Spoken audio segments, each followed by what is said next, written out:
El tema reza: sin conversión no hay convicción. Sin conversión no hay convicción. El enfoque, desde luego, está dentro del contexto bíblico, porque la palabra convicción es utilizada también en el mundo. Yo tengo esta convicción de que el equipo tal va a quedar campeón. Yo tengo esta convicción de que el negocio lo voy a hacer. Yo tengo esta convicción.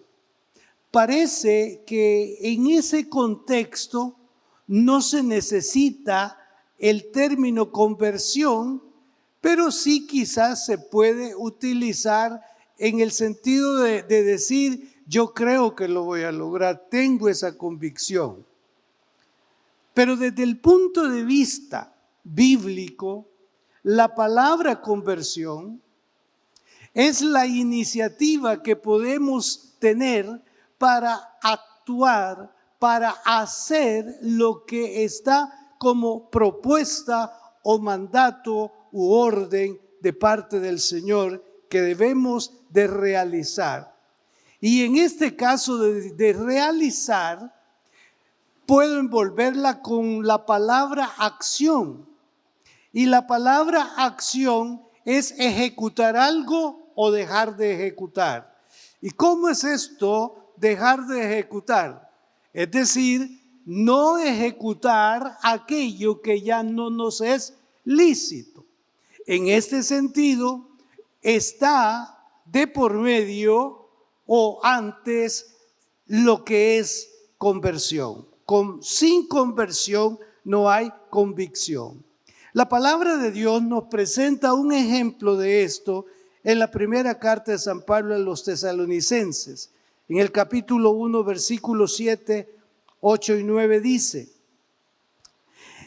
porque partiendo de vosotros, póngale atención a la escritura, porque partiendo de vosotros ha sido divulgada la palabra del Señor, no solo en Macedonia y Acaya, sino que también en todo lugar vuestra fe en Dios se ha extendido, de modo que nosotros no tenemos necesidad de hablar nada, porque ellos mismos cuentan de nosotros la manera en que nos recibisteis y cómo os convertisteis de los ídolos a Dios para servir al Dios vivo y verdadero.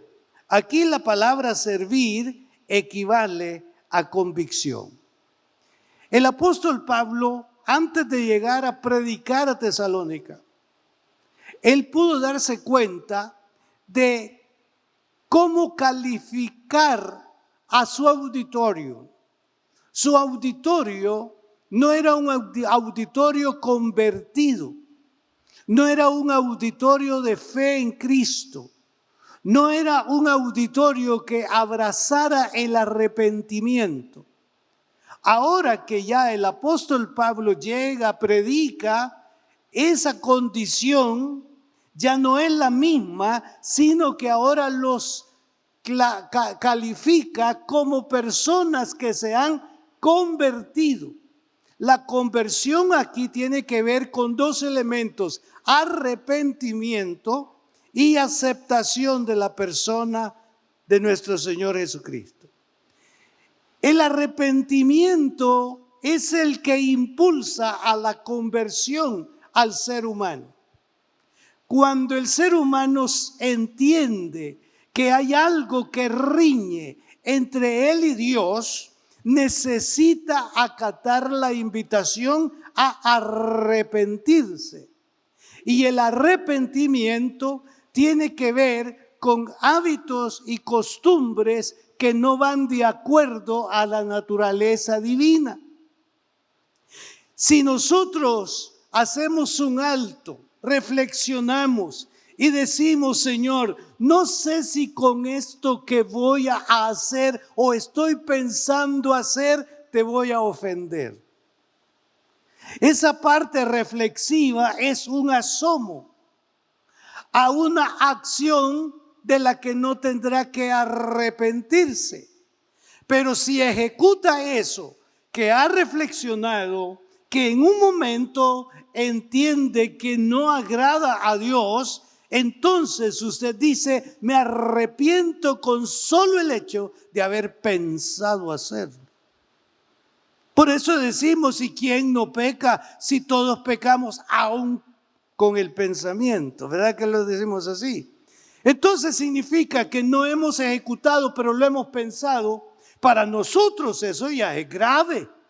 Ya tiene un pensamiento que no agrada a Dios. Y nosotros entonces venimos al altar y le decimos, Señor, renueva mi mente. Mis pensamientos se apliquen a los tuyos, Señor. Esas son acciones eminentemente dentro de la mente y el corazón de los creyentes.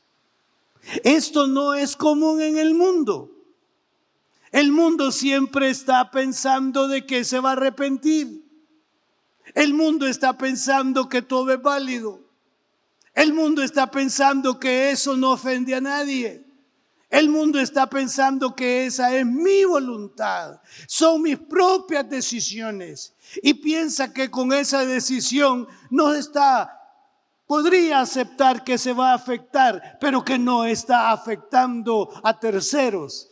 Y usted y yo sabemos que hay decisiones tomadas por el ser humano que no solamente le ha afectado a él como el hacedor de eso, sino que, como se dice en el lenguaje, se lleva de encuentros a otros. En una familia, cuando la cabeza del hogar toma decisiones que no van de acuerdo al pensamiento y a la estructura de la familia, en ese momento que este o ella o quien sea esté actuando de manera egoísta, porque solo está pensando en su placer, está pensando en lo que está deseando, pero no piensa que esas consecuencias no solamente se van a reducir a él, a su persona, sino que se lleva, como decimos, de encuentro a la casa. ¿Entiende eso? Entonces, si alguien actúa pensando en sí mismo, en su placer, ¿eso es egoísmo? Porque ese placer que ha disfrutado no es disfrute del resto. Pero si la decisión es, hijos, prepárense, después del culto vamos a ir a comer. ¿Dónde quieren ir a comer? Y dicen, hermanos, que eso es de lo más hermoso siempre, que la discusión en el carro, ¿verdad? ¿Y qué dicen los niños? Ya empieza uno, si son 20 opiniones, ¿verdad? De los hijos. Y al final, que no se convencen, dice alguien ahí, papi, decida usted. Entonces la decisión del padre, nos vamos para la casa. No hubo ganador en ese sentido, no hubo ganador en ese sentido. Pero cuando se trata de una acción muy personal, que solamente va a satisfacer su ego, a él no le interesa si esta decisión le puede producir algo malo a él. Pero tristemente eso puede ser trascendente a los demás. Pero de lo que sí estoy seguro, que el placer y el gozo del egoísta no alcanza y no abarca a los demás de la familia. Entonces vea usted qué maravilloso es que nos ubiquemos en el valor de la conversión. El apóstol le dice a la iglesia de los tesalonicenses, antes de conocer a Jesús, ustedes no estaban interesados ni en oírme, mucho menos en acompañarme en el hacer. Pero desde que se convirtieron de los ídolos para servir a Dios, ustedes me acompañan en este ir y venir de mi responsabilidad delante del Señor, de compartir, de llevar el evangelio a otro. Ustedes me acompañan y juntos estamos sirviendo al Señor. Este servir equivale entonces a la palabra convicción. Dije que estamos enfocándolo desde el punto de vista teológico. Y voy en lo sucesivo a traer de manera específica lo que Dios puede estarnos diciendo. Y si nosotros acatamos la disposición de Dios, será porque hay conversión. Pero si no hay conversión, eso lo podría decir el predicador una y otra vez, repetirlo, y quizás no solamente escuchando al predicador, sino celebrando su lectura bíblica. Qué raro que ayer leyó en Malaquías eso y ahora lo está leyendo allá por Sofonías, palabras iguales. Y dice, Señor, no sé qué está pasando, pero esa palabra siempre me aparece allí en la Biblia cada vez que la abro. ¿Qué me quieres decir con esto? En pocas palabras, lo que Él nos quiere decir es, ya no hagas eso. Ya no hagas eso. O hazlo. Porque hacerlo es conveniente, no hacerlo no es conveniente. Entonces, para poder desarrollar, en el caso nuestro como cristianos, convicciones fuertes, necesitamos familiarizarnos con la palabra de Dios. Porque la fuente de nuestra convicción está en la Biblia. Si usted abre la Biblia, lee la Biblia, después de la lectura, usted dirá, Señor, ayúdame a cumplir tu palabra. Usted dirá, Señor, yo no quiero faltar a tu palabra. Señor, te doy gracias porque el Espíritu Santo está refrescando tu palabra en mi vida. Y ayúdame porque yo quiero hacer lo que tú me dices a través de tu palabra. Si no nos familiarizamos con la palabra de Dios, posiblemente cometamos faltas que si alguien viene a decirnos que eso es pecado, la respuesta nuestra será, yo no he leído eso en la Biblia, de que eso sea pecado. Yo no le he leído eso. Entonces nos van a preguntar, ¿y cuántas veces ha leído la Biblia? En verdad no la he leído nunca. Entonces, si usted no la ha leído, ¿cómo va a entender que Dios dice que eso no hay que hacerlo o eso se puede hacer? Entonces, para tener convicciones que nos relacionen francamente con Dios, necesitamos familiarizarnos con la palabra de Dios. Porque la palabra de Dios contiene todo el propósito de Dios para nuestras vidas en la diversidad de nuestro hacer y de nuestro pensar. Si algo nos está, afectando y no lo entendemos, permitamos que sea el Espíritu Santo que nos conduzca a la lectura de la palabra del Señor. Recuerde lo que dijo San Pablo a Timoteo. Toda la Escritura es inspirada por Dios y útil para enseñar, para redarguir, para corregir, para instruir en justicia, a fin de que el hombre de Dios sea perfecto, enteramente preparado para toda buena obra. Familiarizarse con la palabra es llegar a conocer el propósito de Dios para nuestras vidas. En ese sentido, al utilizar la Biblia como norma, nosotros tendremos cabal y exactamente conductas que celebren a Cristo, que muestren a Cristo. El apóstol le dice a la iglesia tesalónica, ahora están diciendo de ustedes cómo se comportan. Ya no tienen la misma conducta del pasado antes de abrazar el evangelio. Ahora que ustedes han abrazado el Evangelio, hasta la gente comenta que ustedes son distintos, son diferentes. No sé si esto le es familiar a alguno de ustedes. ¿Sabe que estoy admirando algo? Tiene ya una semana de no gritarme. ¿Y a qué se debe que no me ha gritado? Porque ese grito no solamente era fuerte, sino con unas expresiones o manifestaciones un poco violentas.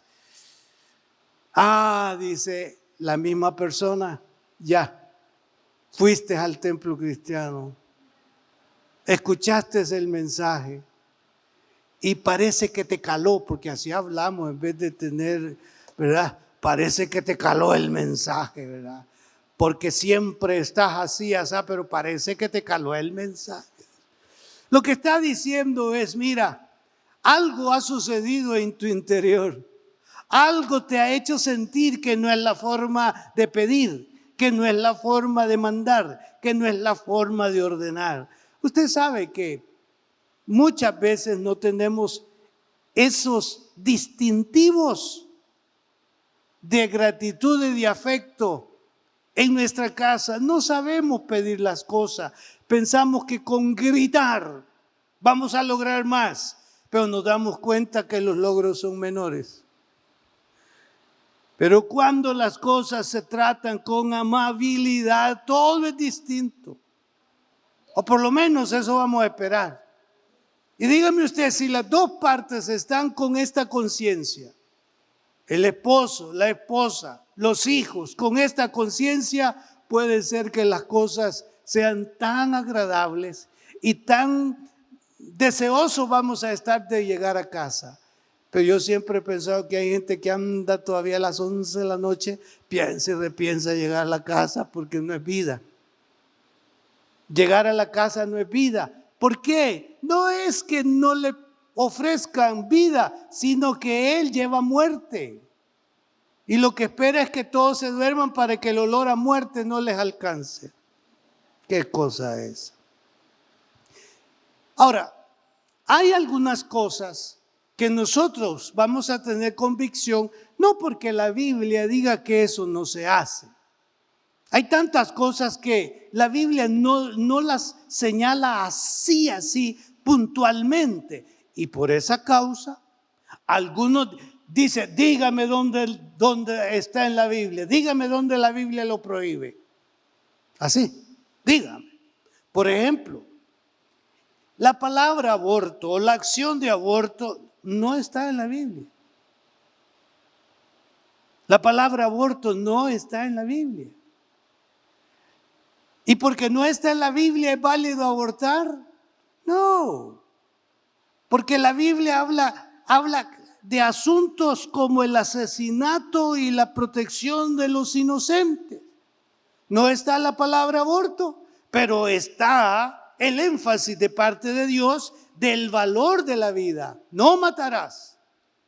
En eso podemos clasificar que no es válido, que no es aceptable el aborto. Pero las sociedades en el mundo lo avalan. Hay políticas que para poder lograr el propósito de adjudicarse esos votos se presentan como defensores de estos derechos. Cuando yo escucho que la persona puede hacer de su cuerpo lo que desee porque es su cuerpo y nadie le va a venir a decir qué hacer con su cuerpo. Hace muchos años apareció eso por primera vez en una revista que yo pude, no tener, pero por lo menos la portada.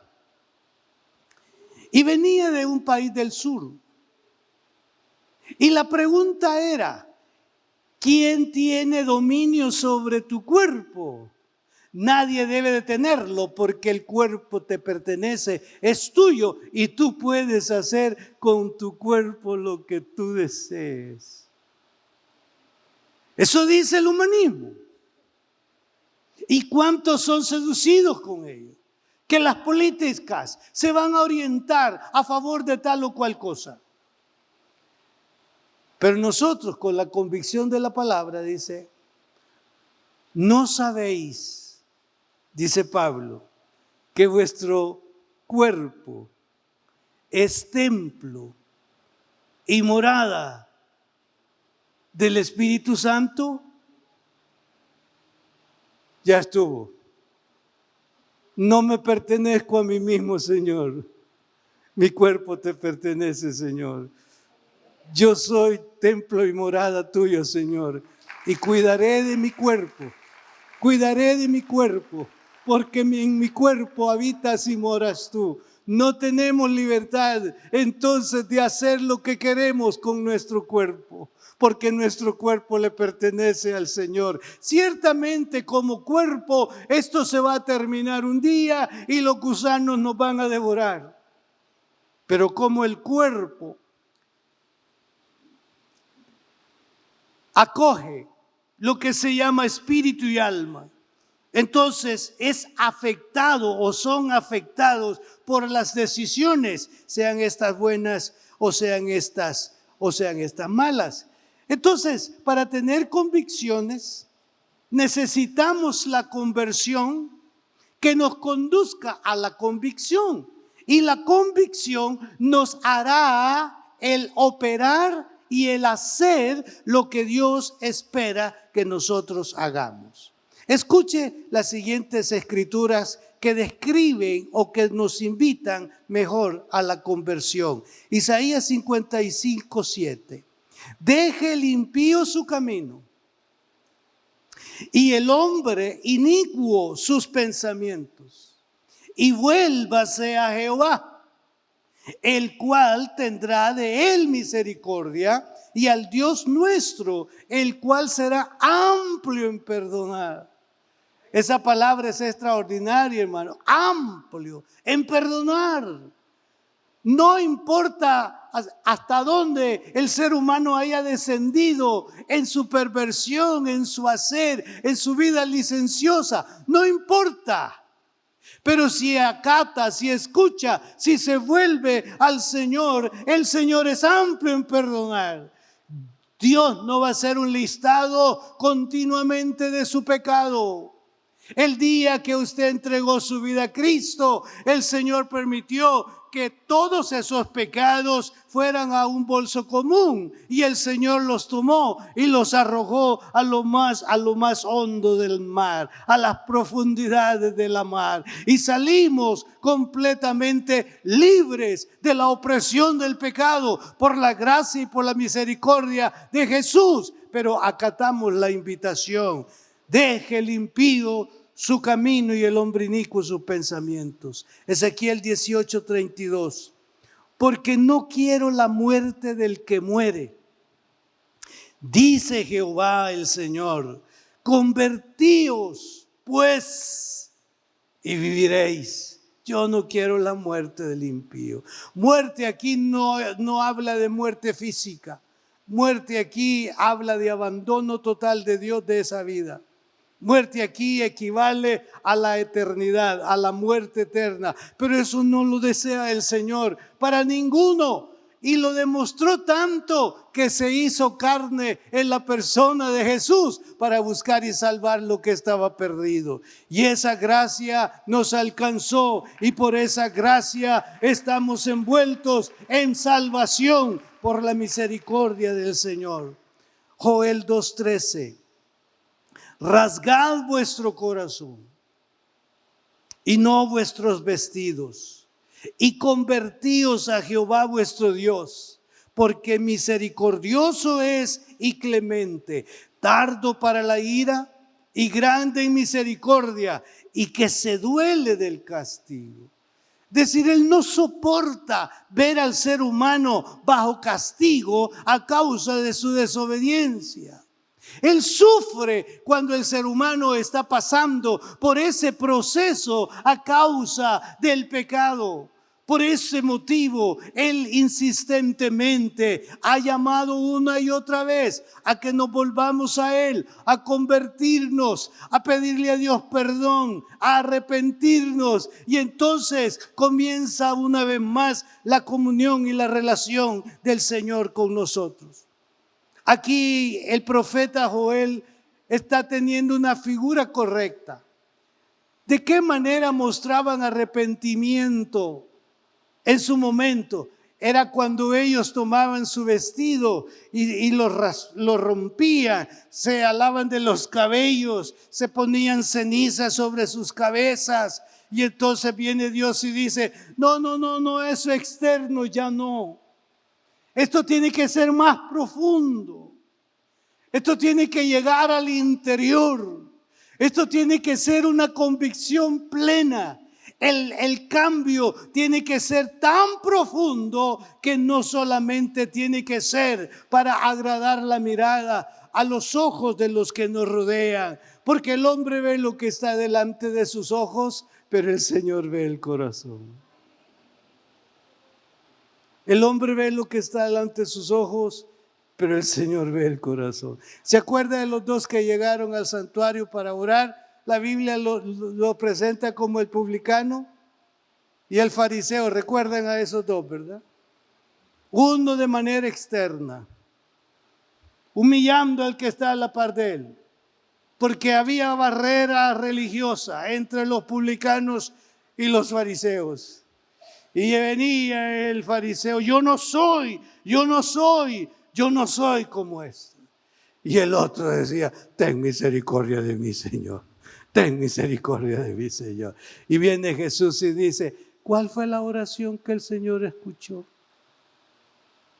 No porque sonaban muy bien al oído, no por la parte o la forma externa de hacerlo, sino por la contrición que acompañaba al publicano.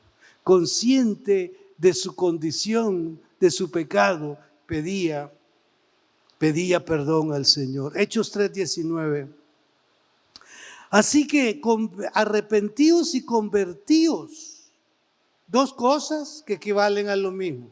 El arrepentimiento nos lleva a la conversión. Están pegaditos, como que en disolvencia se va. El arrepentimiento y la conversión. En disolvencia aparece lo que es la conversión. Arrepentíos y convertíos, para que sean borrados vuestros pecados. Qué oferta más hermosa. Para que sean borrados vuestros pecados, para que vengan de la presencia del Señor tiempos de refrigerio.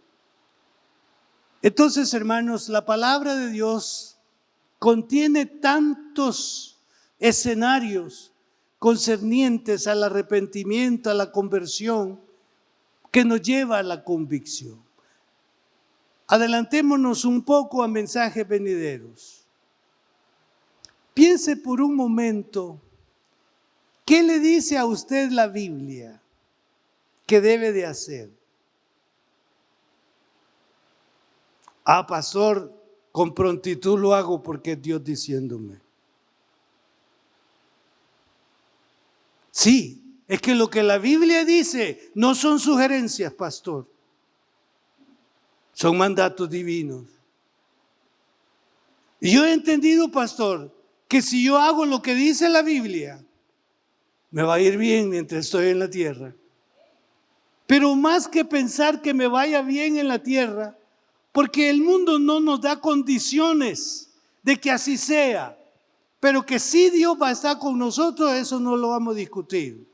Pero usted y yo somos cristianos, no para vivir bien en el mundo, aunque Dios quiere que nos vaya bien. Pero nuestro destino final es el lugar que Él nos ha ido a preparar en el reino de los cielos, donde estaremos con Él por toda la eternidad. Esa es la ganancia de su fe. Esa es la ganancia de su conversión. Usted dice, Señor, yo tengo la convicción que después de deshecha esta mi piel, yo voy a estar contigo. Yo tengo la convicción de que mi papá, mi mamá te sirvieron y tú los llamaste a tu presencia. Mi convicción es que está contigo y que llegaré al lugar donde Él está precisamente gozando. Eso es convicción. Pero vuelvo. ¿Qué le dice o nos dice la Biblia que hagamos? Pero los posponemos. ¿Sabe qué ocurre ahí? Su conversión, mi conversión es débil. Necesito convertirme para poder entender que eso es lo que Dios espera de mí. Pero si yo no tengo conversión, para mí será letra muerta. Pero el día que usted tiene un encuentro tan especial y tan decisivo con su Dios, sí, hay decisiones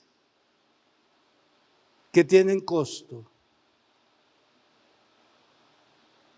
Hace tiempo creo compartí acá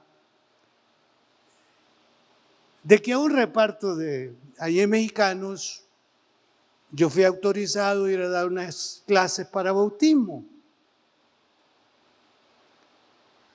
Y los esposos de ellas no querían nada con el evangelio, pero les habían dado permiso para que pudieran escuchar la enseñanza y la doctrina. A las 3 de la tarde yo estaba siempre allí, una vez por semana.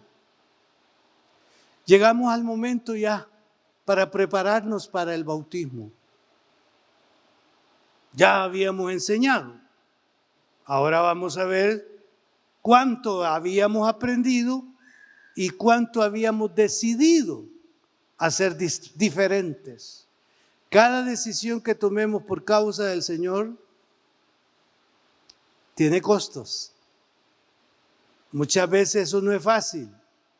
Ni para los jovencitos es fácil. No digamos para el adulto.